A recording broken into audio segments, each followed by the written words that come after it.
Bonjour, bonjour à tous. Nous poursuivons notre série d'entretiens et Christina et moi-même, bonjour Christina, et nous avons Bonjour le Marc. plaisir et l'honneur d'accueillir aujourd'hui Jean-Claude Trichet. Bonjour Jean-Claude Trichet. Bonjour. Donc Jean-Claude Trichet qui va nous parler de politique monétaire. Je pense que personne ne sera surpris que nous l'ayons fait venir pour parler de ce sujet. Donc Jean-Claude Trichet, bienvenue. Nous allons vous interroger d'abord un peu sur votre carrière, ensuite sur la politique monétaire, et puis Christina interviendra plus spécifiquement sur la dimension européenne des problèmes que vous avez eu à traiter.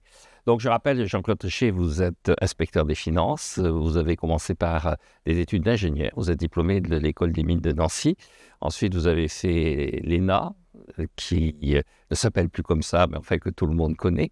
Vous en êtes sorti inspecteur des finances et vous vous êtes retrouvé à la direction du Trésor. Vous avez donc fait une carrière.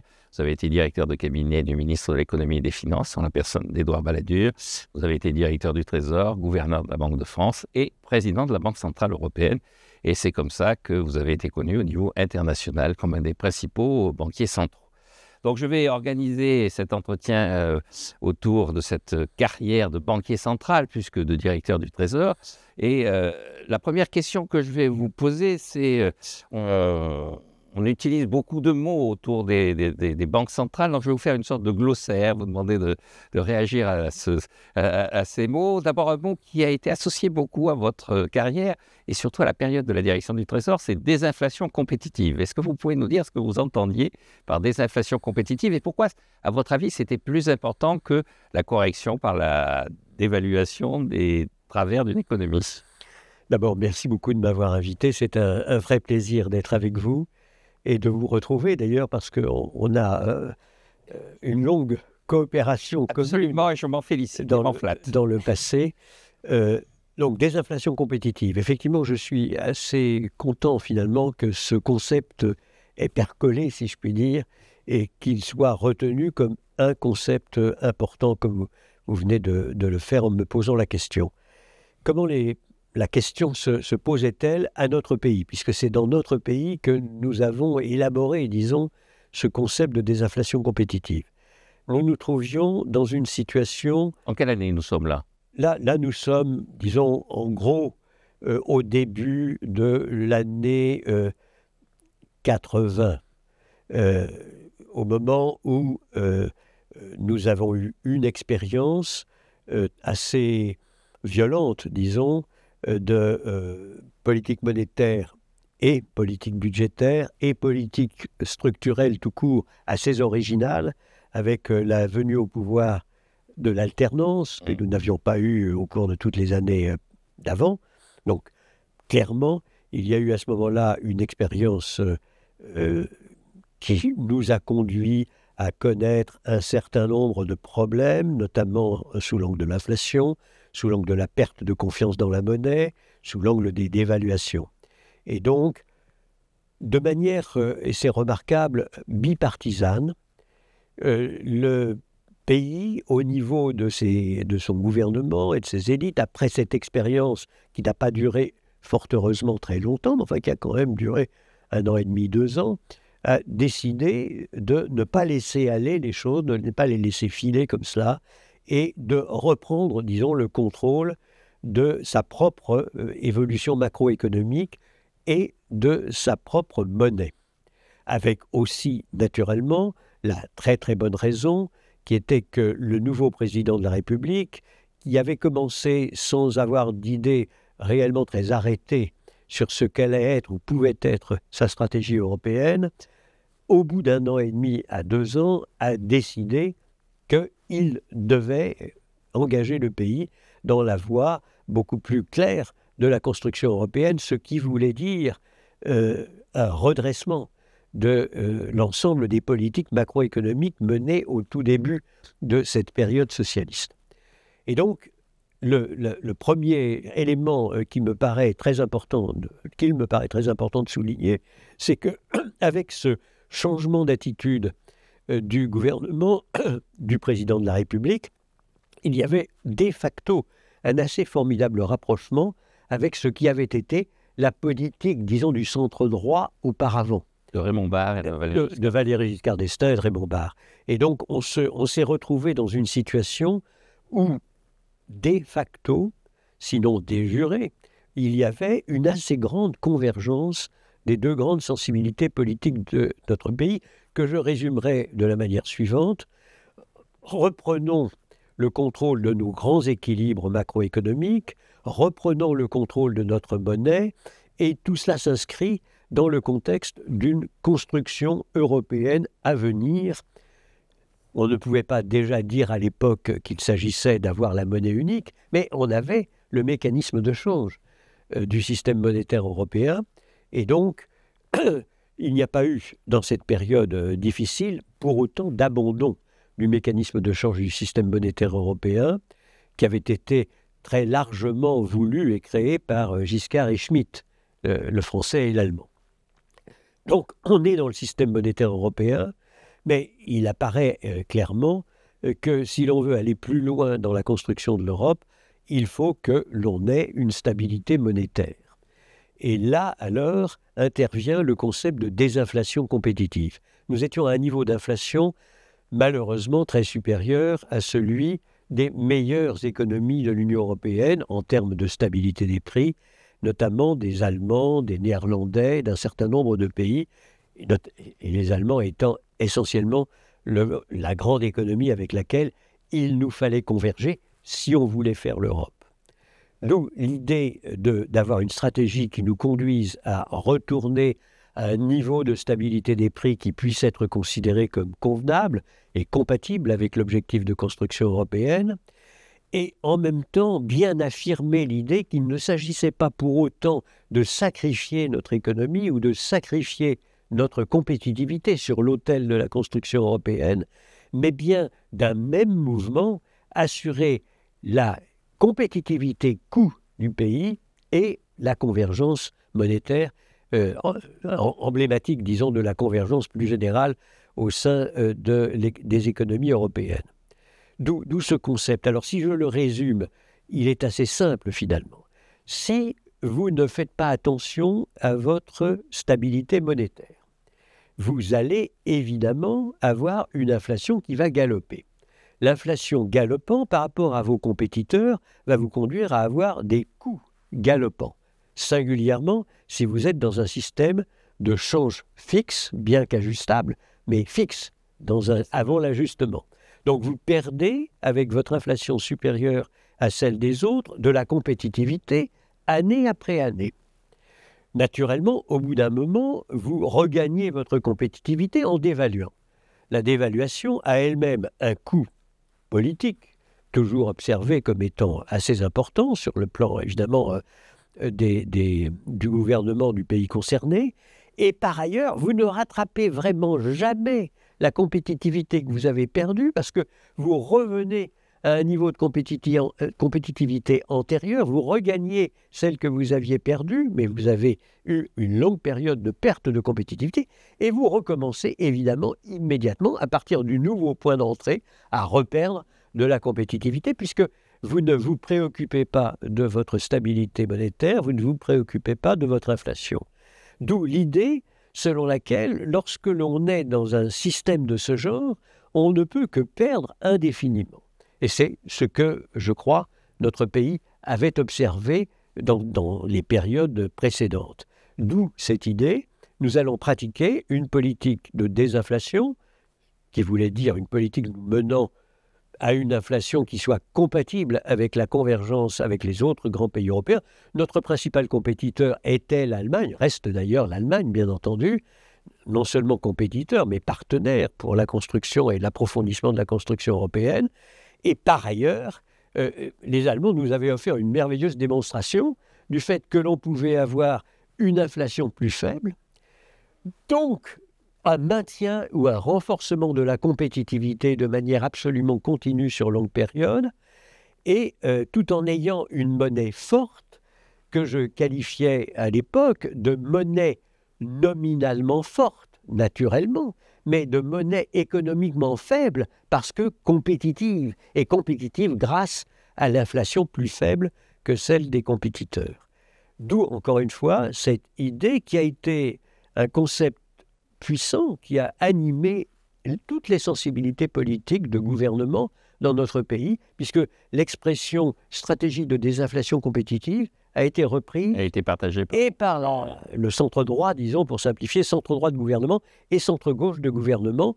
Et je crois qu'on a pu démontrer, en effet, sur la longue période, parce que les choses ne se font pas en l'espace d'un instant, qu'on pouvait en effet avoir à la fois une monnaie stable, créer les conditions permettant d'arriver à une construction européenne. L'euro est évidemment une illustration non seulement emblématique, mais considérable du succès, disons, de cette stratégie, et en même temps renforcer la compétitivité du pays. Alors, un autre mot qui est associé à votre gestion, même si c'est de façon assez critique et désagréable, c'est sadomonétarisme. On vous a accusé de faire des politiques monétaires trop restrictives par rapport à la réalité de l'inflation qu'il y avait en regard. Et donc, la question qu'on met souvent en avant, c'est est-ce que la politique monétaire est le moyen exclusif de lutter contre l'inflation? Et est-ce que la politique monétaire n'a d'effet que sur l'inflation? C'est-à-dire, est-ce que cette articulation politique monétaire, inflation, est aussi automatique que ce que pensent les banquiers centraux? Non, les banquiers centraux sont convaincus qu'ils ne peuvent pas tout régler et ils passent leur temps, et d'ailleurs cela leur est souvent reproché, à indiquer aux autres partenaires, c'est-à-dire au gouvernement, aux exécutifs, que la politique budgétaire est très très importante si l'on veut arriver à un optimum du point de vue du policy mix, du mélange, disons, de politique monétaire et de politique budgétaire. Ils passent leur temps, les uns et les autres, à dire que les politiques de renforcement de l'économie sous l'angle structurel sont absolument essentielles et que eux n'y peuvent rien. Et ils passent leur temps aussi à dire, le cas échéant, aux partenaires sociaux, soyez bien conscients des intérêts à long terme de vous-même, syndicats d'employés et d'ouvriers, dans une perspective de long terme. Il faut que vous soyez bien conscients que si vous contribuez vous-même à une spirale inflationniste, vous y perdez en dernière analyse, et surtout les éléments les plus faibles, les plus vulnérables, les plus défavorisés de nos économies y perdent beaucoup, car l'inflation est particulièrement cruelle à l'égard des plus défavorisés. Donc, il est faux de dire que, me semble-t-il, je parle avec prudence naturellement, que les banquiers centraux croient qu'ils sont les chefs d'orchestre de l'ensemble, disons, de ces résultats en matière d'inflation. Je suis moi-même très très convaincu que les banquiers centraux ne représentent qu'une fraction de ce qui est nécessaire pour arriver à un optimum en termes de politique économique. Ceci dit, on leur demande d'assurer la stabilité des prix, me semble-t-il, non seulement en Europe, mais aussi dans la quasi-totalité des pays du monde où ils pratiquent ce qu'on appelle le ciblage direct de l'inflation, qui consiste à dire aux banquiers centraux: ne vous préoccupez pas nécessairement de politique budgétaire, ne vous préoccupez pas de toutes les autres politiques, vous avez un job, votre job c'est de viser l'objectif en termes d'inflation. On peut fixer l'objectif, demander aux banquiers centraux de fixer leur objectif eux-mêmes, bien entendu sous le contrôle de l'ensemble de la société, ce qui est le cas en Europe, c'est la Banque Centrale Européenne. Avant la Banque Centrale Européenne, c'était la Banque de France indépendante, et j'étais le premier gouverneur de la Banque Centrale Française indépendante en 1994. Et là, nous avons fixé autour de 2% comme étant notre définition, disons, de la stabilité des prix. On n'était pas, ni en Europe, ni en Europe aujourd'hui, ni en France à l'époque, des partisans du ciblage direct d'inflation. Nous donnions plutôt une définition de la stabilité des prix qui était moins de 2, proche de 2, disons, et aujourd'hui c'est à 2%, autour de 2%.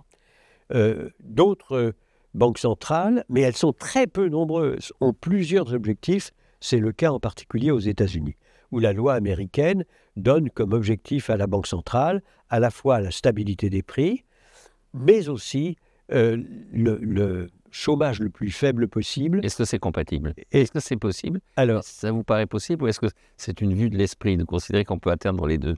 Je crois qu'on doit pouvoir atteindre les deux, même si c'est parfois extraordinairement difficile, et que l'idée, en tout cas, selon laquelle, avec de l'inflation, on avait un chômage très faible, est une idée qui a été contredite par la réalité de manière très cruelle, d'ailleurs.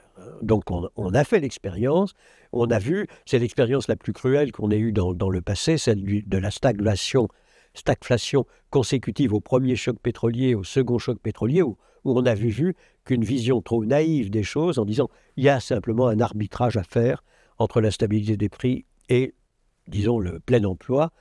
Cet arbitrage était profondément erroné. Et on en est venu, je crois qu'il y a un assez large consensus quand même aujourd'hui pour penser qu'une condition nécessaire, mais loin d'être suffisante à elle seule, d'une optimisation de l'ensemble des ressources du pays et donc d'une croissance régulière au plein emploi, donc une condition nécessaire mais non suffisante, est celle de la stabilité des prix. En tout cas, il me semble, si vous voulez, qu'au moment où nous parlons, il y a un très large consensus sur ce plan, même aux États-Unis, où il y a 2 objectifs. Il y en a même 3 d'ailleurs, parce qu'on leur demande aussi des taux d'intérêt des taux d'intérêt à long terme les plus bas possibles. Pour la politique budgétaire, oui. Pour soutenir la politique. Donc les trois sont effectivement énoncés dans la loi américaine. On peut dire d'ailleurs qu'elles sont assez proches en tout cas, la stabilité des prix est assez proche de l'idée selon laquelle les taux d'intérêt de long terme doivent être les plus bas possibles, parce que si votre monnaie inspire confiance, naturellement, vos prêteurs vont vous donner des spreads, des marges qui seront les plus basses possibles. Donc il y a un lien très étroit entre le premier et le troisième objectif, si je puis dire. Quant au second, effectivement, je suis très frappé de voir que quand j'étais moi-même banquier central, soit en France, soit à la Banque centrale européenne, et je l'ai été sans interruption finalement pendant 18 ans d'affilée, aux États-Unis, la rhétorique était « n'oublions jamais que la stabilité des prix est une condition nécessaire, sinon suffisante, d'arriver à un chômage aussi faible que possible, un emploi aussi plein que possible ». Donc il n'y a pas de désaccord, me semble-t-il, au niveau des banquiers centraux, même s'il y a des débats, et c'est parfaitement légitime.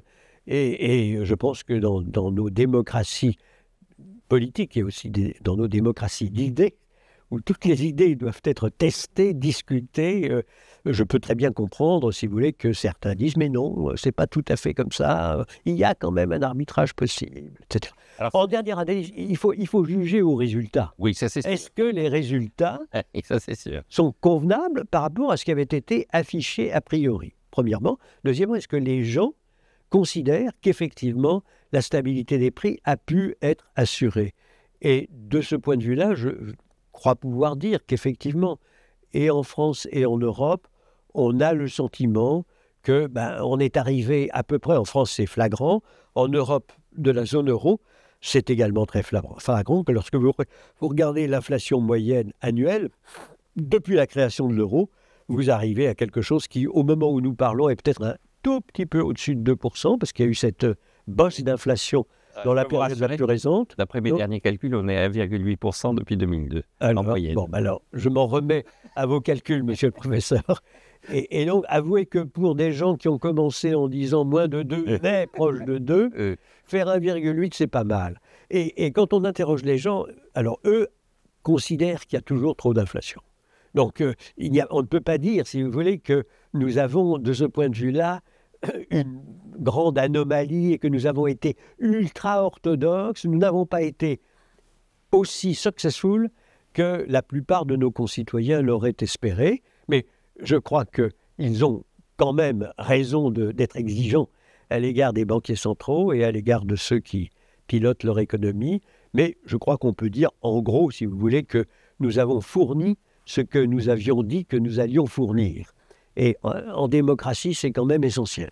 Alors cet arbitrage dont vous avez parlé, qu'on appelle, que pour les étudiants, on appelle l'arbitrage de Phillips, il a été un peu réintroduit d'une façon indirecte au travers de ce qu'on appelle des formules de Taylor. C'est-à-dire l'idée que le taux d'intervention de la Banque centrale doit tenir compte de l'inflation objective, de la croissance potentielle de l'économie, mais aussi de la position dans le cycle.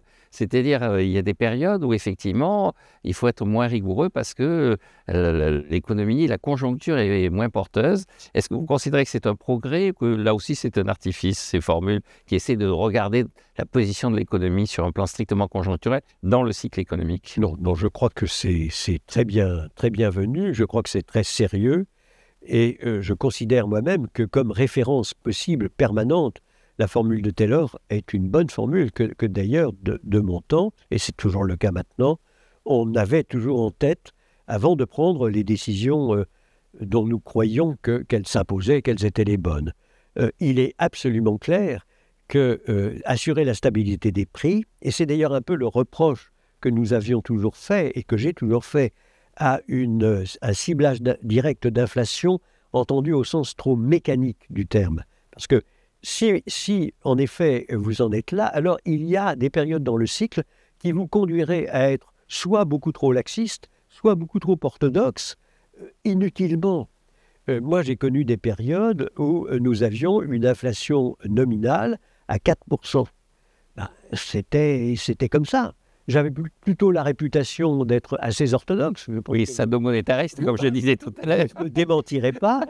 Et pour autant, il fallait considérer l'ensemble des éléments, et soit le cycle, soit les chocs qu'on pouvait avoir dans le domaine des matières premières, qui sont particulièrement difficiles à absorber naturellement et qui vous conduisent à penser, et j'ai toujours pensé qu'il ne fallait pas s'attacher aux résultats nominaux, simplement, bien sûr, mais regarder beaucoup plus profondément comment évoluait l'inflation sous-jacente et quels étaient en effet l'ensemble des autres éléments qui vous permettent de prendre telle ou telle décision. Encore une fois, le jugement, il se porte sur le moyen-long terme. Si vraiment vous êtes avec une inflation beaucoup trop basse, alors c'est qu'il y a quelque chose qui ne va pas. Si vous êtes dans un système d'inflation spiralant à un niveau qui est nettement trop élevé au regard de la stabilité économique de long terme de votre économie, alors ça ne va pas du tout. Je crois pouvoir dire que, en France, depuis la période que j'évoquais avec mes prédécesseurs, et aujourd'hui, depuis en tout cas la monnaie unique en Europe, il me semble qu'on a su préserver, même dans des périodes extraordinairement difficiles.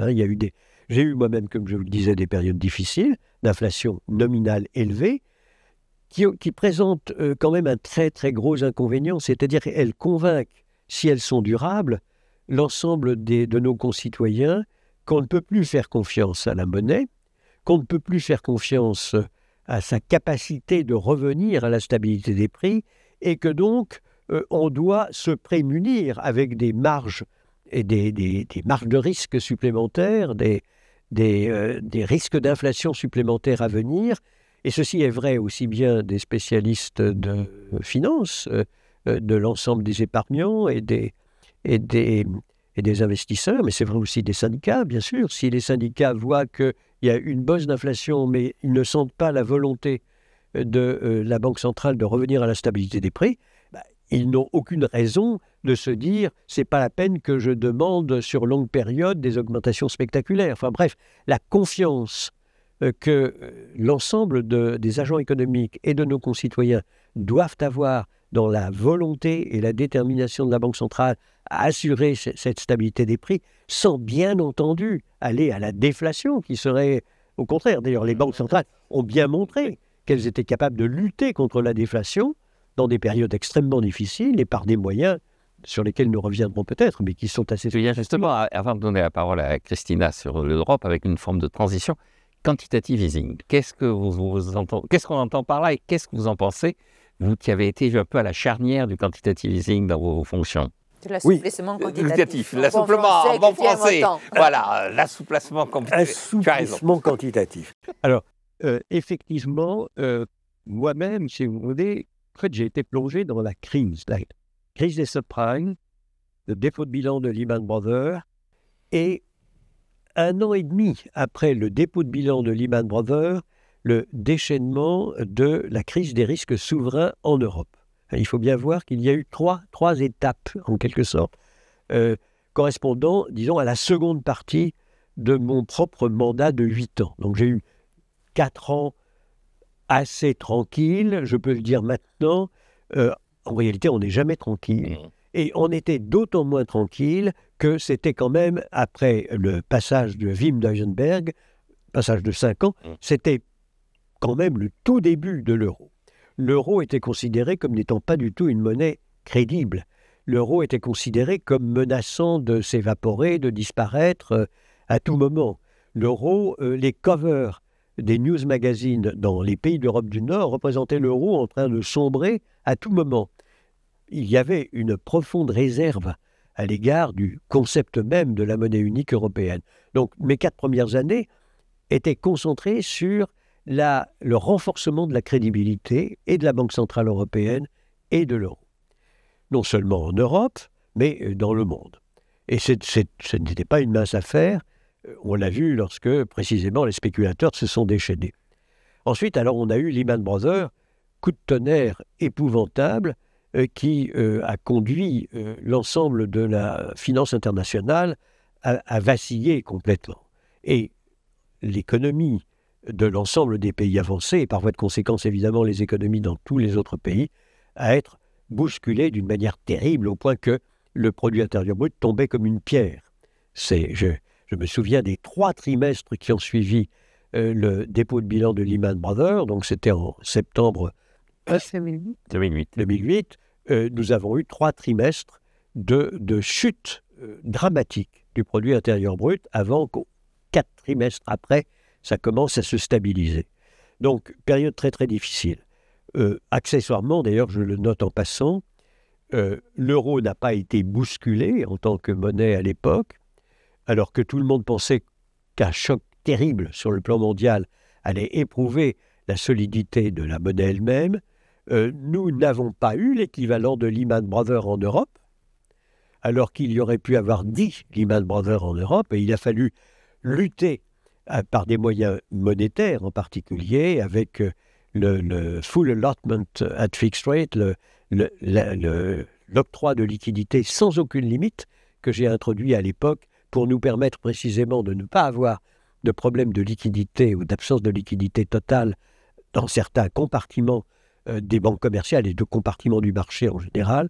Donc, une action, disons, extrêmement résolue, action résolue aussi auprès des gouvernements pour leur dire « ne laissez pas tomber une banque qui vous conduirait non seulement le monde entier, mais l'Europe à se trouver dans des circonstances analogues à celles que nous avons connues avec Lehman Brothers. » Donc, c'est une période qui a été extrêmement, exigeante, à la fois pour tous les gouvernements européens, pour la Banque centrale, pour toutes les banques centrales nationales. Période très difficile qui a duré, comme je le disais, à peu près 1 an et demi. Et puis est arrivé les problèmes souverains en Europe.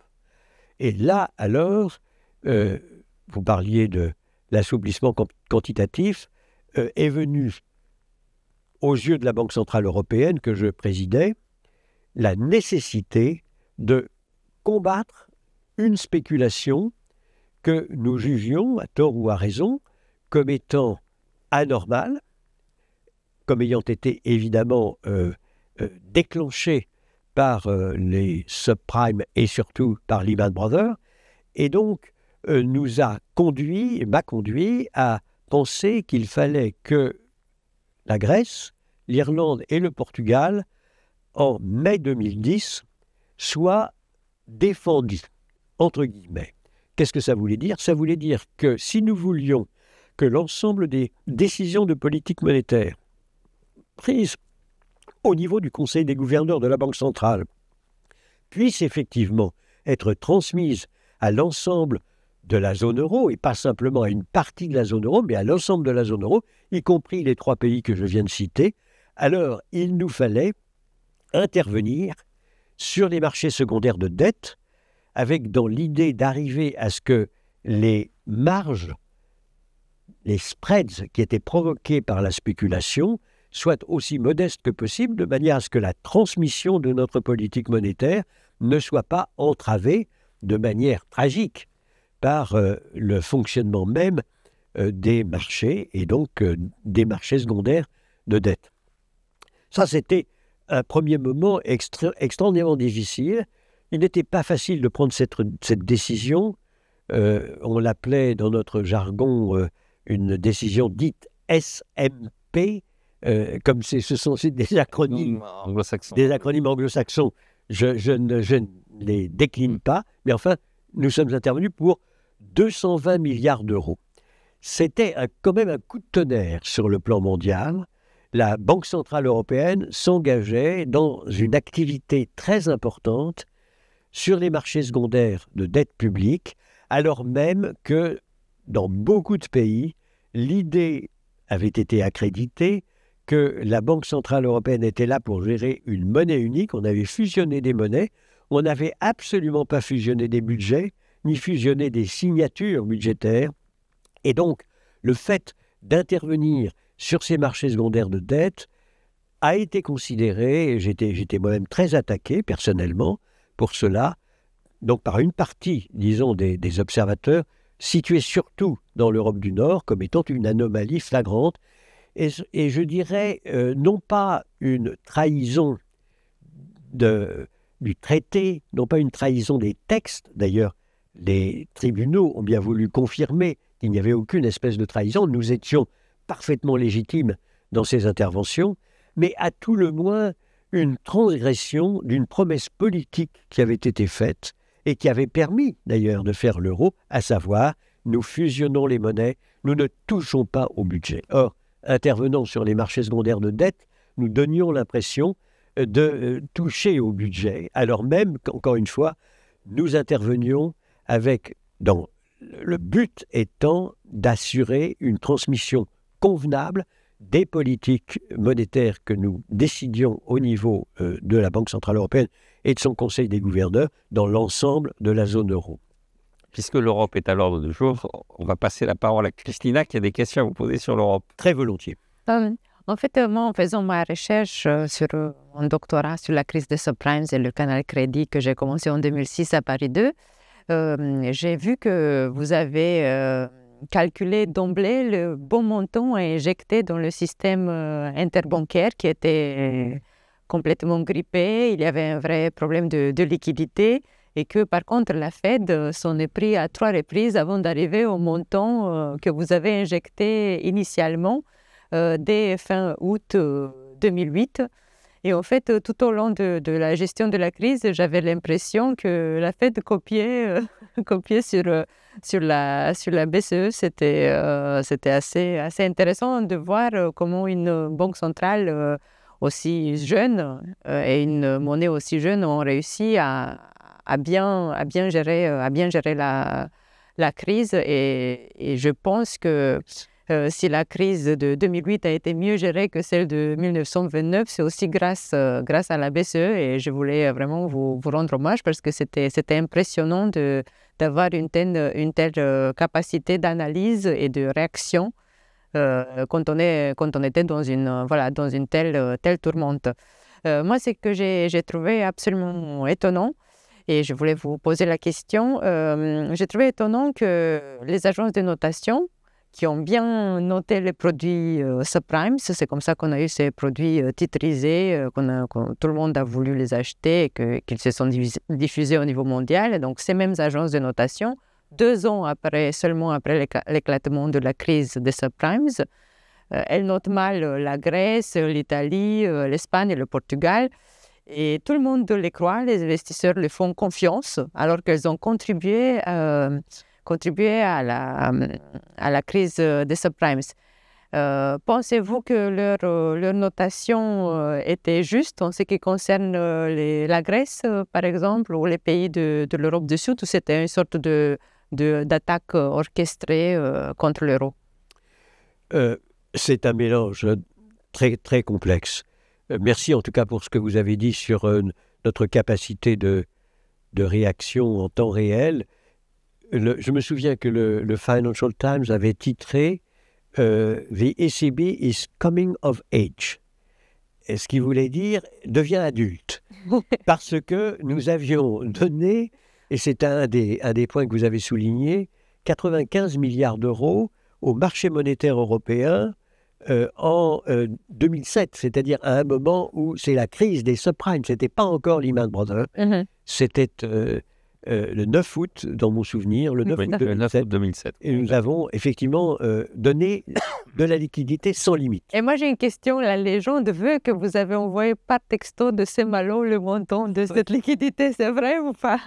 Nous avons pris cette décision Mais vous n'étiez pas à Saint-Malo lors de la prise de décision? par téléconférence. Par téléconférence, d'accord. Mais oui, parce qu'il y avait un seul de nos collègues du directoire qui était à Francfort et nous étions les uns et les autres dans nos lieux de vacances ou dans des lieux de pérégrination diverses. Donc ça, c'est les 95 milliards d'euros, c'est une décision prise par téléconférence par le directoire de la Banque Centrale Européenne dans des conditions totalement dramatiques. Et effectivement, j'étais moi-même dans ma maison de campagne à Saint-Malo. Mais c'est ça, ceci pour l'anecdote. C'est une information importante. Mais nous avons pris cette décision en l'espace, disons, de 2h30. Parce que c'était dramatique. Il n'y avait plus de marché monétaire fonctionnant dans la zone euro. Et d'ailleurs, ça allait être le cas dans les autres marchés monétaires. Nous étions simplement en avance sur les États-Unis du fait du décalage temporel. Et l'une des raisons pour lesquelles nous étions à ce point sous pression, c'est que l'ensemble des institutions américaines essayaient d'emprunter des euros pour pouvoir les convertir en dollars pour se protéger elles-mêmes contre cette crise mondiale. Ça a été un moment tout à fait extraordinaire. Alors, je reviens un instant sur la question que vous aviez posée. Je crois, je n'aime pas la recherche des boucs émissaires. C'est un fait qu'on peut trouver un joli bouc émissaire dans les agences de notation qui ont trouvé qu'il y avait du AAA partout, alors que l'expérience a montré que nous avions affaire dans certains des instruments financiers qui ont été utilisés dans les subprimes. Nous avions affaire au contraire à des instruments qui étaient incroyablement vulnérables et incroyablement dangereux.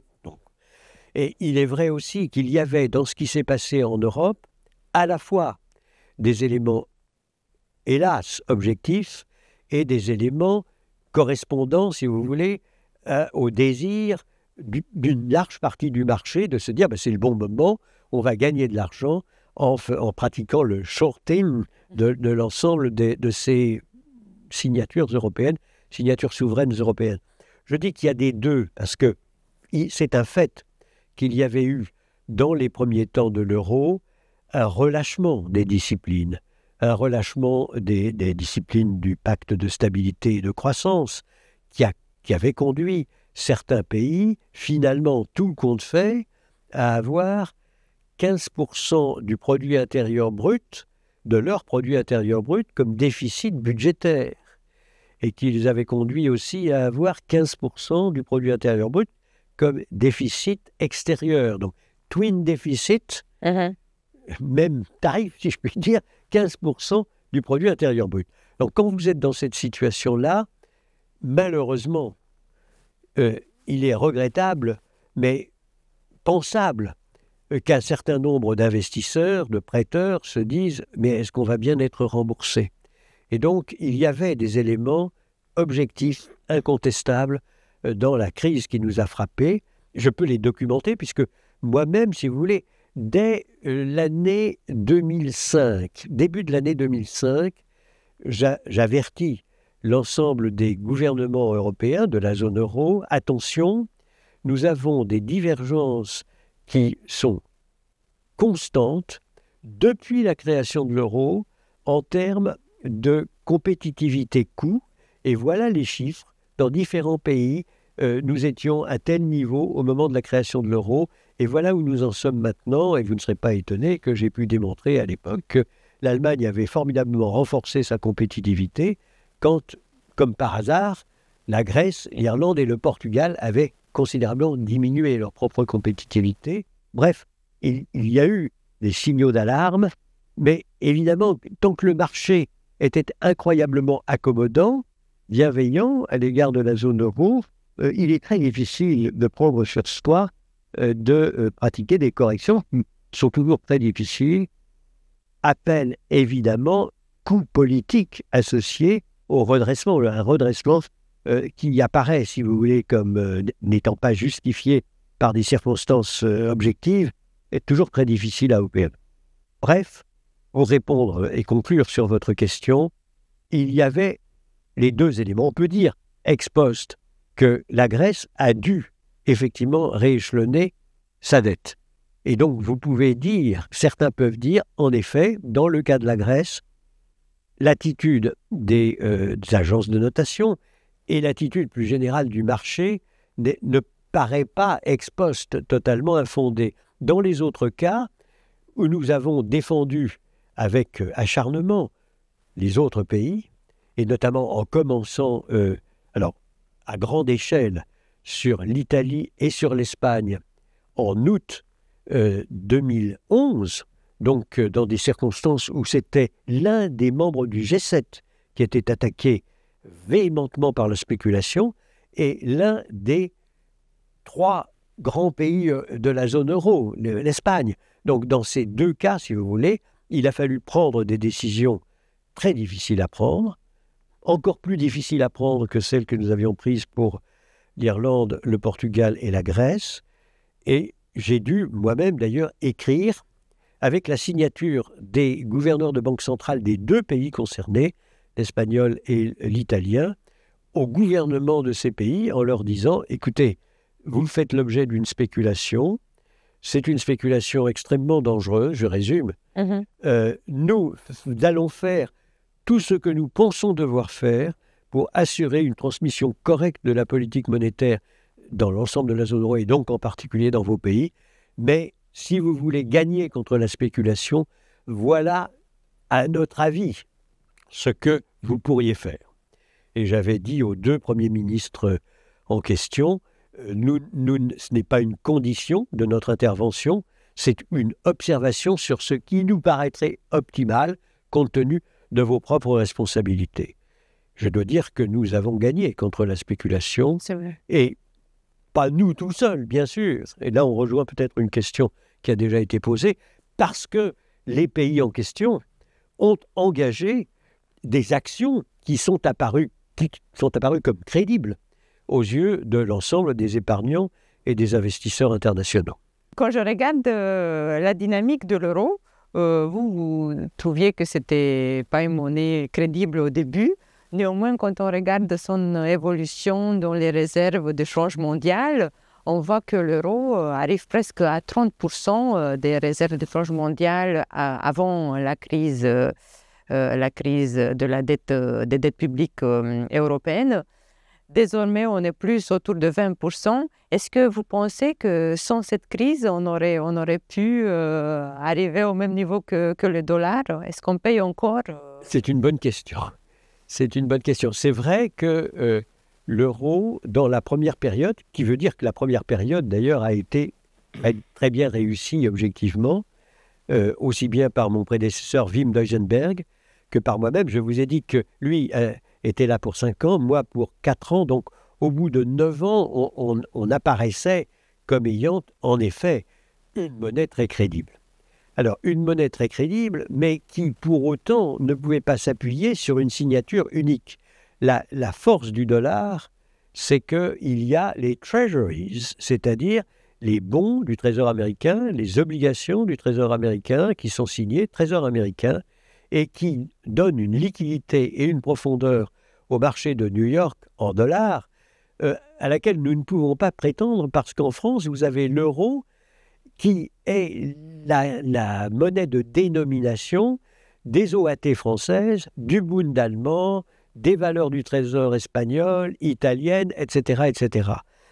Pour vous donner un ordre de grandeur, tout ceci évolue en permanence, il faut toujours réexaminer les choses, mais je pense que en niveau, si vous voulez, de transactions journalières, nous sommes probablement sur chacun des segments du marché européen, segments donc verticalement séparés par les signatures des trésors, nous sommes peut-être 15 fois moins liquides et profonds qu'on ne peut l'être en dollars à New York. Donc ça fait une différence absolument gigantesque qui fait qu'on ne boxe pas dans la même catégorie. Mais au total, les Américains sont partis d'une situation où ils étaient à 70%. Le même indicateur que celui que vous avez donné, ils étaient à 70%. Ils sont maintenant à 60%. Donc, d'autres, bien entendu, l'euro, lui, est à 20%, comme il était au début. Il a démarré à 20%, il est toujours à 20%. Il a gagné en relatif par rapport aux États-Unis, puisqu'on est passé de 20% à 70%, on est passé à 20% à 60%. Donc, c'est un progrès vis-à-vis des États-Unis, mais voyez-vous, je ne crois pas, tant que nous n'avons pas une seule signature, pour assurer une liquidité et une profondeur de marché qui serait du même ordre de grandeur que les États-Unis d'Amérique, je ne crois pas qu'il soit très raisonnable de penser que ce serait à notre portée. Je pense que c'est un des domaines dans lesquels il est clair que sans, disons, un approfondissement de l'union politique, et parlons clair, sans une sorte de fédération politique, nous ne pouvons pas arriver à être les vrais équivalents, je ne dis pas rivaux, mais équivalents du dollar des États-Unis. C'est vrai dans le domaine monétaire, c'est vrai dans beaucoup d'autres domaines. Tant que nous ne sommes pas unis en termes de diplomatie, de défense, de sécurité intérieure et extérieure, nous ne pouvons pas rivaliser, bien entendu, avec la force d'influence que peuvent avoir les États-Unis, même dans le domaine commercial, dans le domaine économique, dans l'ensemble des autres domaines. Donc, je mets ça, si vous voulez, en exergue parce que cela veut dire, à mes yeux, que la construction européenne n'est pas terminée et qu'à un moment ou à un autre, il faudra reprendre le chemin d'une véritable union politique, chemin qui est évidemment très très difficile à emprunter et qui suppose un accord profond sur le plan politique dans l'ensemble des pays concernés, qui ne sont pas nécessairement tous les pays de l'Union européenne aujourd'hui. Mais enfin bref, j'insiste sur ce point, même dans le domaine financier, même dans le domaine monétaire, le fait que nous ne sommes pas une fédération achevée est un handicap, incontestablement. Oui, même pour le marché unique, c'est vrai qu'il y a encore quand même certaines frontières, certaines barrières. Absolument. Donc, voilà, il n'est pas absolument. C'est assez profond. Et nous, ce qu'on peut remarquer pour l'instant, c'est que, bon, suite à la crise, il y a l'union bancaire qui est cette supervision des banques européennes qui est un vrai succès. Désormais, les banques sont solides, donc c'est quelque chose on avance, on a réussi à mettre ceci en place. Moi, j'aimerais voyager un peu dans le temps et revenir à l'année 1992, parce que c'est une époque où cette fois-ci, il y a une spéculation très forte contre la livre anglaise, contre la lire italienne, contre la peseta espagnole. En fait, des monnaies qui sont dans le système monétaire européen. Et la Bundesbank ne fait pas le nécessaire. La livre anglaise se retrouve expulsée du système monétaire européen. Pourquoi la Bundesbank n'agit pas? Comment pouvez-vous expliquer leur attitude à l'époque? Ça a été le cas aussi pour la lire italienne. Hein. Vous étiez aux premières loges. J'étais directeur du Trésor. J'étais directeur du Trésor. Le problème est plus compliqué que ça. Il ne faut pas mettre tout là aussi, ne pas avoir un bouc émissaire unique avec la Bundesbank. C'était plus compliqué que ça. Parce que, effectivement, lorsque ces attaques absolument extraordinaires sur le plan spéculatif ont eu lieu, et notamment la première et la seconde, la première, vous savez, c'est diabolique. Vous spéculez contre la lire italienne. Vous gagnez dans votre spéculation, vous gagnez beaucoup d'argent. Vous replacez ça immédiatement sur la seconde cible, qui est juste derrière, qui est la cible britannique, donc la livre sterling. Et là, les Britanniques s'efforcent de se défendre. Mais ils n'ont pas l'idée de dire « nous nous défendrons quel que soit le montant des risques que nous pouvons prendre ». La Bundesbank elle-même est un partenaire, bien sûr, très très important, mais ce n'est pas elle qui prend les vrais risques. Et donc, au total, il me semble qu'à un moment, les Anglais ont dit, bon, très bien, on ne peut pas continuer indéfiniment à prendre des risques gigantesques en défendant notre monnaie, et ils ont calé.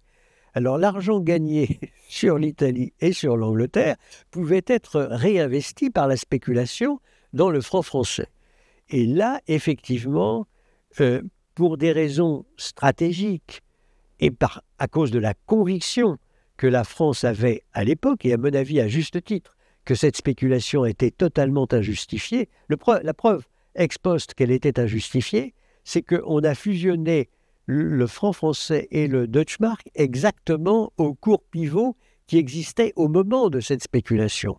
Donc on a gagné contre la spéculation et on a prouvé qu'on avait raison de gagner, si je puis dire. Mais lorsque le grid, si je puis dire, est là, vous pouvez difficilement convaincre ex ante les spéculateurs qu'ils vont perdre dans la spéculation. Ce qu'ils ont fait, ils ont perdu.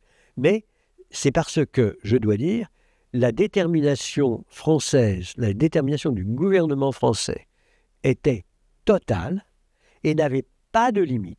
Ça peut même apparaître comme étant extraordinaire, ex post, mais c'est ce que, en tant que directeur du Trésor, j'ai pu observer de la part du ministre des Finances, de la part du Premier ministre, et bien entendu aussi de la part du Président de la République.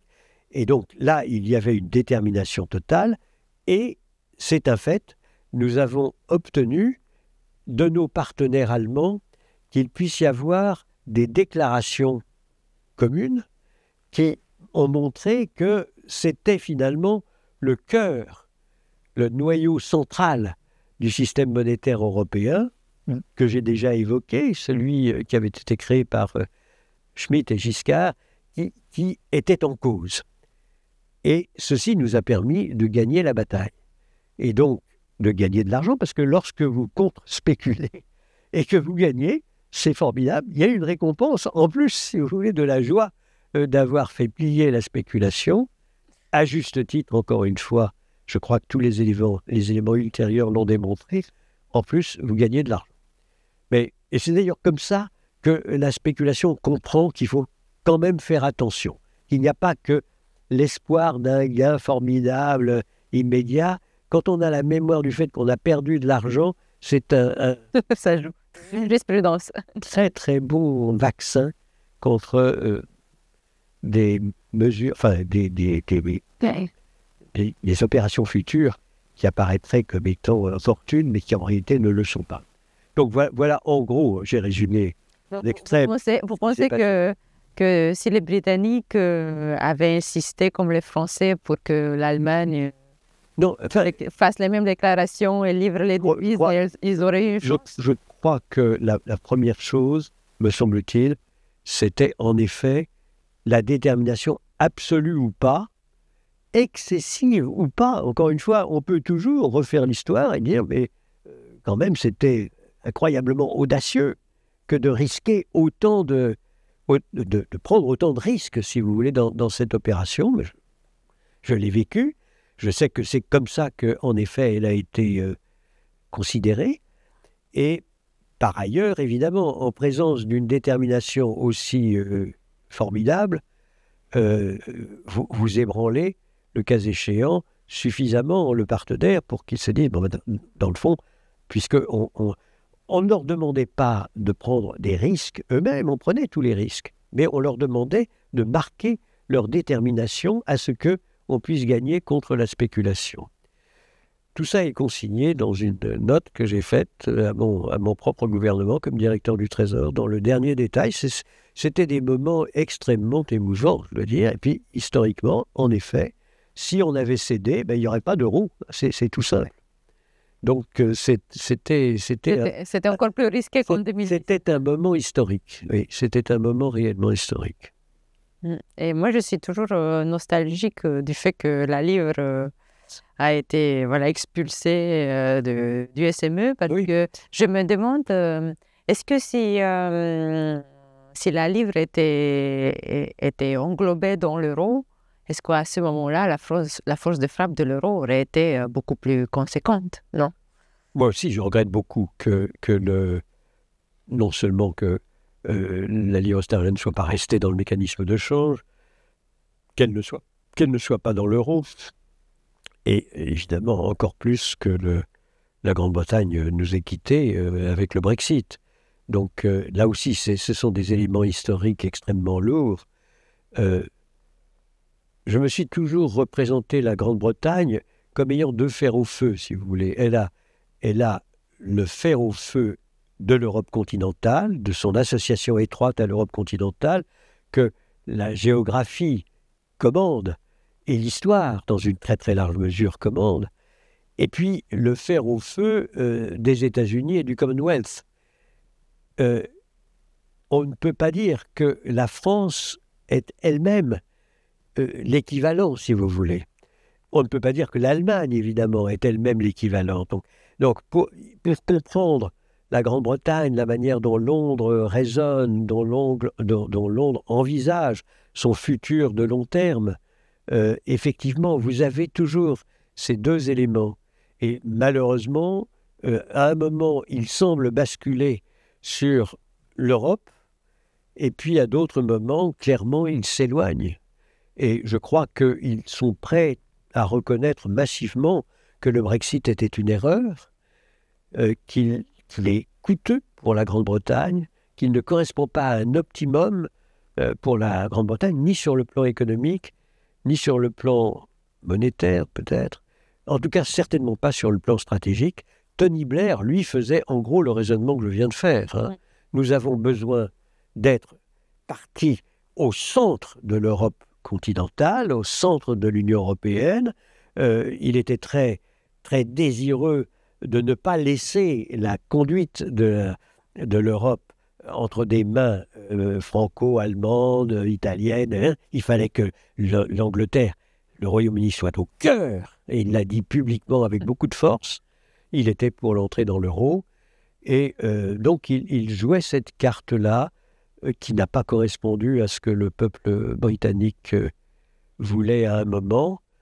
Et ce qui m'a beaucoup navré personnellement, je vois que vous êtes un peu nostalgique, et moi aussi à certains égards, parce que je pensais que à partir du moment où, après tout, ce référendum était purement indicatif, qu'on aurait pu le présenter comme un plébiscite néo-napoléonien à la française, mais pas du tout comme étant dans la tradition britannique.